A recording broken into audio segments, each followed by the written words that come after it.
قل بفضل الله وبرحمته فبذلك فليفرحوا هو خير مما يجمعون۔ ذرا سنیے اس آیت کو، تھوڑا سا الرٹ ہو کے سنیے گا۔ اللہ کہتا ہے میں تو دیتا ہوں، میں مانگتا تھوڑی ہوں۔ وَلَا يَسْأَلْكُمْ أَمْوَالَكُمْ، اور اگر وہ تم سے تمہارا مال مانگے اور زور دے کر مانگے تو تم اس وقت بخیلی کرنے لگو گے، اور وہ بخیلی تمہارے کینے کو ظاہر کر دے گی۔ ایک اور علامت سامنے آ گئی نفاق کی، کہ اللہ کے راستے میں مال دیتے ہوئے جان نکل جاتی ہے، چمڑی جائے دمڑی نہ جائے۔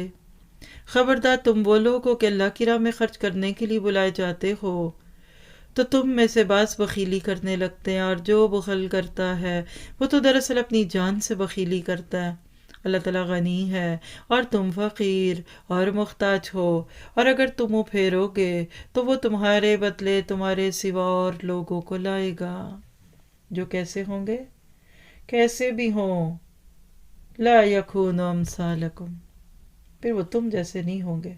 اس سے بھی زیادہ کسی کے اندر کے کہنا چاہیے کہ رونگٹے کھڑے ہو سکتے ہیں۔